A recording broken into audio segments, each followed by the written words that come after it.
সম্মানিত দেশবাসী ও মুক্তিকামী ছাত্র জনতা, শহীদের রক্তের বিনিময়ে ছাত্র নাগরিকের অভ্যুত্থানের মাধ্যমে আমরা যেই ফ্যাসিস্ট হাসিনার পতন ঘটিয়েছি এবং একটি নতুন বাংলাদেশের আকাঙ্ক্ষা করছি, তাকে নস্যাৎ করতে বিভিন্ন শক্তি ইতিমধ্যে তৎপর হয়েছে এবং নানা ধরনের ষড়যন্ত্র এবং পরিকল্পনা করা হচ্ছে।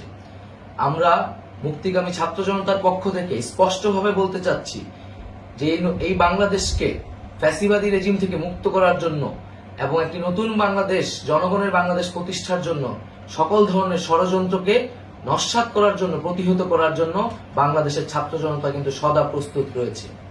আমরা দেখতে পাচ্ছি নানান জায়গায় লুটপাট, সহিংসতা এবং সাম্প্রদায়িক হামলার মতো ন্যাক্কারজনক ঘটনা ঘটছে।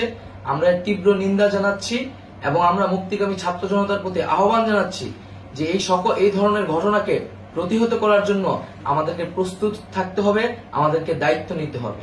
কেউ যাতে এই আন্দোলনকে নস্যাৎ করার জন্য এই ধরনের ঘটনা ঘটানোর সুযোগ না পায়, সেদিকে আমাদের সদা সতর্ক থাকতে হবে।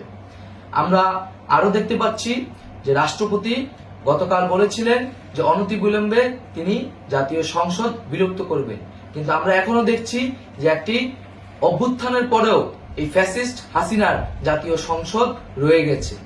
তাই আমরা ঘোষণা করছি যে আজ দুপুর ৩টার মধ্যে এই ফ্যাসিস্ট হাসিনার যে জাতীয় সংসদ, সেই সংসদের বিলুপ্তি ঘোষণা করতে হবে।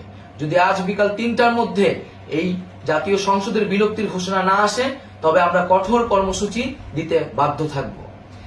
এছাড়া বন্ধুগণ, সবার জন্য আমরা জানাচ্ছি যে আমাদের যে অন্তর্বর্তীকালীন সরকারের কথা আমরা বলেছি, সেই সরকারের প্রধান উপদেষ্টার নাম আমরা ইতিমধ্যে ঘোষণা করেছি এবং এই সরকারের অন্যান্য উপদেষ্টা সহ সামগ্রিক রূপরেখা আমাদের প্রস্তুত রয়েছে।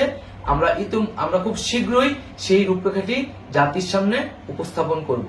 আমরা বাংলাদেশে স্থিতিশীলতা চাচ্ছি, সমাজে ন্যায় বিচার চাচ্ছি, সেজন্য কার্যকর পদক্ষেপ নিতে হবে এবং তার প্রথম পদক্ষেপটি হতে হবে এই জাতীয় সংসদ ভেঙে দেওয়া। এবং সবার প্রতি আহ্বান থাকবে, আপনারা শান্তিপূর্ণভাবে অবস্থান রাখুন, শান্তিপূর্ণভাবে এবং অহিংসভাবে এবং সকল পরিকল্পনাকে, ষড়যন্ত্রকে নস্যাৎ করার জন্য সদা সতর্ক থাকুন।